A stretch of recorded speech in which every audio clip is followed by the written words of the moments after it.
Hi, today we are actually in Winnipeg, Manitoba. Yes, exactly, so far from everything. And actually here we meet a real Lithuanian, Mr. Giles Bugailiškis. So, Mr. Giles, how come you are here in Winnipeg? My parents left Lithuania in about 1944 because of the oppression that was happening. My father was a farmer. He owned a large piece of land, and he was told that if he didn't leave soon, he would be shipped off to Siberia. The farm that he had, being the oldest son, he inherited the land from my grandfather, would become part of a communal farm. And so he escaped and went through Germany and was slave labor for the German army, digging ditches in Kiel, Germany. My mother was taking dentistry in Vilnius, and as a student, the Germans closed the university down, and she was shipped off to Austria to work in a bomb factory inside a mountain. And so they met, when the war ended, they met at a DP camp in the British zone, and thus were able to then apply to get into Great Britain under a program that was, the UK was looking for farm help. And so my father was able to apply. They went to England, where I was born, my sister was born, and then we came to Canada in 1951 because my parents weren't happy with the ration system and thought that it was a better future in Canada than staying in England. We settled in Hamilton, Ontario, where I went to Lithuanian school, where I learned Lithuanian at home. I didn't learn any English because my parents thought that they would go back to Lithuania at some time because the Americans would free the Baltic countries. Time went on, that didn't happen. I then came to Winnipeg when I was about 21 to go to university. And as luck would have it, I stayed here till now. I would go back home to see my parents for Christmas and holidays, and then I used to travel with work. So I would always fly to Toronto, go into Hamilton, see them. But Winnipeg has been home, and the Lithuanian community I've seen from a vibrant church and activity to now empty buildings and sites that we can only talk about from memory. And even when you came here, you were not actually the first Lithuanian in Winnipeg, right? There were the Lithuanians who settled here as so-called first waivers, the persons who left Lithuania before the Second World War, and then some people after the Second World War joined as well. How did these two groups get along with each other? The first Lithuanians came here right at the turn of the century, about 1901, 1902, and they usually came via England. The next wave that came here in 1927 left because of the political system in Lithuania at the time. They saw themselves as leaving a fascist country and settled in Winnipeg, which was ripe with socialist movements in the north end of the city. Winnipeg was really a divided city. The south end was where the Anglo-Saxon business people lived, and the north end was where the immigrants from Galicia, Ukraine, Poland, Jews from Lithuania, Jews from Poland, Jews from Ukraine, all settled. That's where the Lithuanians came as well. In the 1920s, there was a depression that was on, and the Lithuanians had a very tough time because there was just no work. Those that went on welfare were even deported back to Lithuania. The Manitoba government didn't want to pay for immigrants to be here as opposed to paying Canadians welfare money or relief money. So that group got really hardened politically and saw socialism and communism as the answer. But it was not just the Lithuanians, it was the whole North End labor class that believed that there had to be a different system than the capitalist system that was working against them. That group did have a lot of discussions. They bought a building that became the Lithuanian Club. They had a fraternal organization which did provide some relief to people that were unemployed, widows, during illness.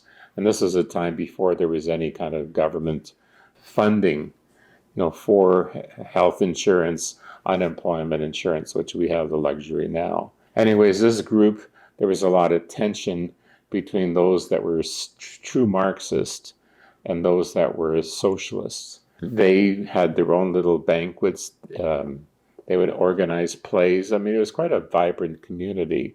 As the DP started coming in 1949, 1950, they were a more educated class of people. They believed that they were certainly anti-communist, having faced what was going on in Lithuania in 1941 and 1944. So they were quite shocked about even the socialist aspect of the Lithuanian community here. There was an attempt to then have a Lithuanian Roman Catholic Church set up.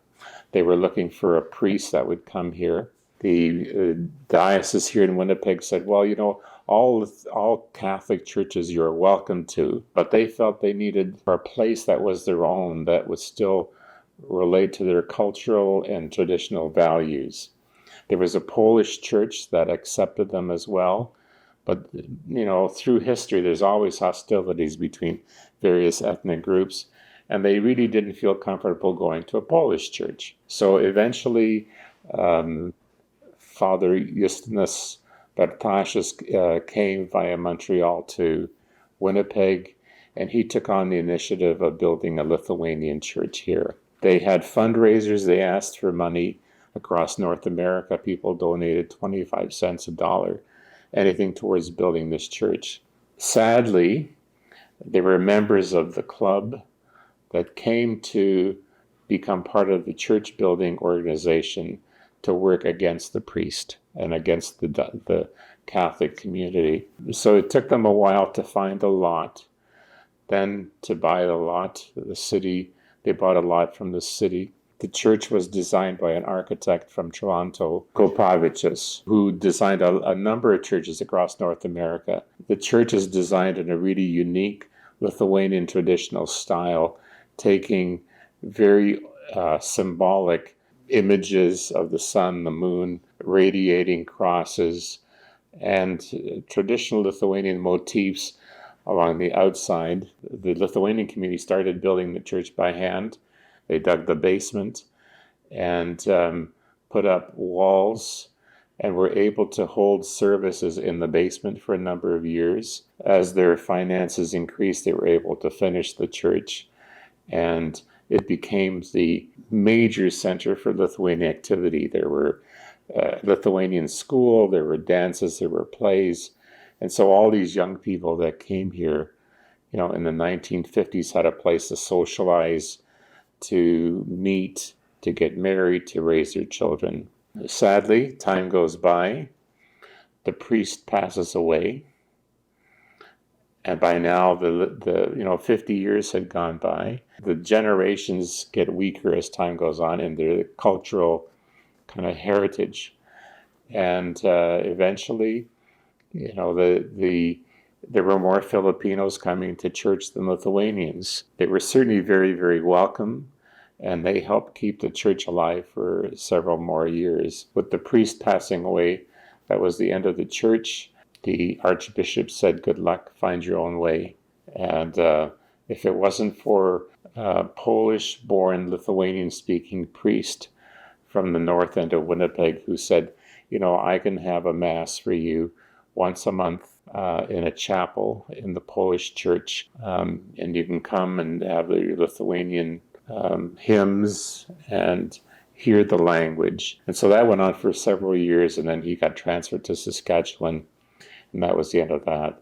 So the Lithuanian community has really shrunk and faded, and as time goes on, the first wave have passed away. the wave that came in the 50s.